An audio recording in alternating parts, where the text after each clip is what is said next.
Audio, mate. In my opinion, the most important part of any like narratively driven production, for example a YouTube video, the content that I'm actually saying is more important than like my lovely face and, you know, the scene and the light. Same goes with interviews and anything where you're actually recording someone's content via their mouth or,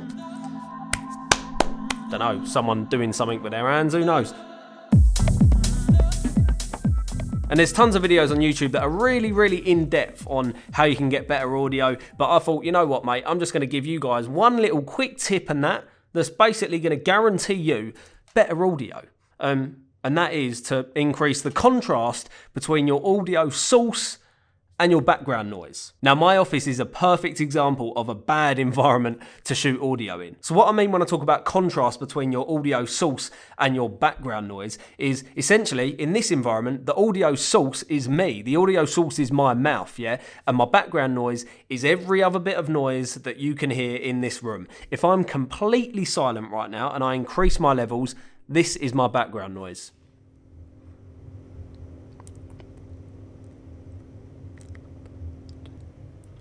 Whoa.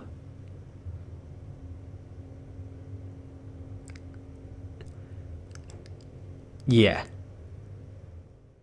I really picked a good day to make this video because this is going to give you some really good examples. So the loudest thing in this room, in this spot, is my light that's up here. It's got a fan in it, and the light that's down there has also got a fan in it, and I am in a unit that has got units either side of it. So the people over there have got like an MOT garage, mate. They're constantly like drilling, like freaking, mate, half of the noises I hear over there, I think, what are they doing? And on the other side, I've got like a big kitchen where people are constantly like banging pans and constantly doing stuff. So yeah, as you can imagine, this ain't the best spot to do videos. Now, the way that we can increase the contrast between my audio levels and my background noise is to do one thing, and that is to bring your microphone as close as you can to your audio source, which is obviously my gob. So as you can see, I've stuck the microphone right there, just out of frame. Now, the reason for this is all mics work exactly the same way. Some mics are directional, like shotgun mics, and they will, to some extent, directionalize the audio that they're receiving, and it will do its best to cut out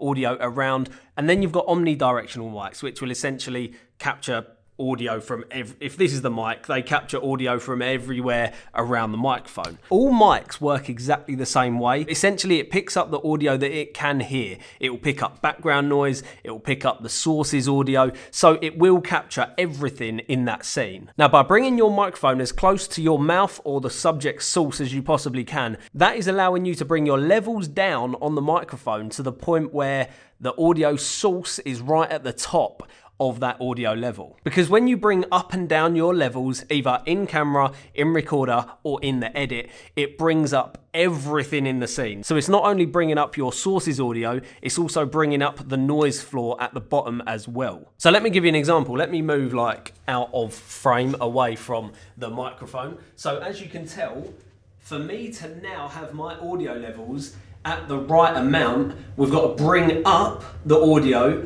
on the camera or in the recorder or even in the edit. Now, when we bring up the audio, it obviously brings up all of that background noise as well. Because when we're further away from the microphone, it's balancing out my audio and the background audio. So as we come a little bit closer to the microphone, obviously, you can tell we can bring our levels back down to where they originally were, and it also brings down all of that background noise as well. So essentially what we're doing is we're bringing the audio source as close to the microphone as we possibly can. Now that's creating that contrast, right? I'm really close to my microphone and the background noise is further away. I'm going to try and like stick up a little diagram on here because I don't know, I'm feeling diagrams lately. I could even draw you one actually, hold your horses. I need a different pen. So if this is the mic here, yeah, mic, damn, my writing is shocking. If this here is me, and this is the background noise.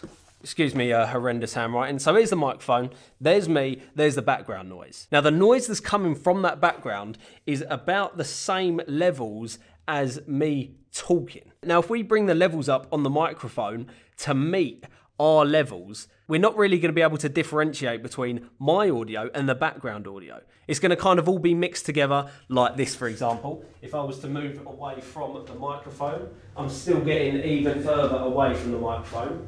So now I'm like right at the other side of my office, and the distance between me and that background noise is about the same. So as you can tell, we had to increase the audio levels, and as I come closer to the microphone, I'm going to bring them levels back down, so it also brings back down all of that background noise. We're going to bring me closer to the microphone, so my levels are all the way up here, so bloody hell, the mic's thinking, Christ, this is getting a bit loud. So what we do is we then bring the mic levels back down. It brings down my levels to about the right height, which is about here. Now, because my level's been brung down from here to here, this level goes from here down to here.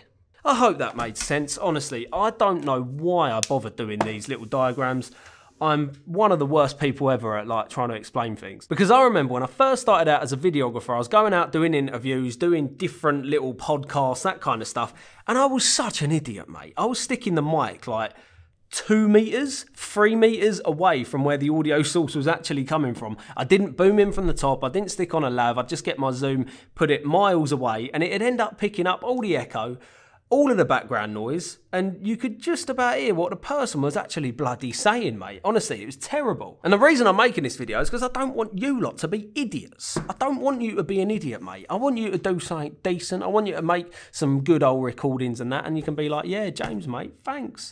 That really helped me out. Now, one thing to bear in mind, people, if your mic is very, very close like this one, you might need to get yourself a pop filter. Now, what a pop filter does is it stops that like wind blowing from your mouth. So when you talk, there is like a certain amount of actual wind, like wind. And this essentially stops that wind. Now this is going to sound a bit disgusting, so like brace yourself, yeah? So as I get closer to the microphone, obviously the audio gets much, much better quality. But if I get too close to the microphone, then I'm going to start popping the audio because I'm blowing onto the microphone. Now if you've got a pop filter, that can essentially clip onto your boom pole or your mic, and it will sit in front of the microphone. And when you talk really, really close to the microphone, it basically stops all of that popping because it stops the wind from coming through the pop filter. That's basically why it's called a pop filter. It filters out the pop.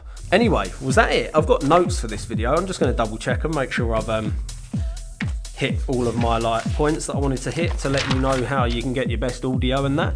So increase the contrast by getting the mic as close as possible. We've done that. All mics work the same. Yeah, I said that. Levels, as you increase the audio levels, it increases the noise floor. Yeah, kind of done that. Background noise and echo. Things to keep in mind. Pop filter. When I started out, I was an idiot. I've told you. That's it, people. Thanks so much for watching this video. I really hope that it helped you out and you can get yourself some Amazon basics, pen, dry, erase. It ain't gonna... Yeah, let's start this one again. Anyway, people, thank you so much for watching this video. I do hope that it gives you a nice little tip that you can always remember when you're shooting audio to get better audio levels. And I'll be catching you lot in the next one, mate. Bosh! Bosh! What's going on with my voice? Bosh.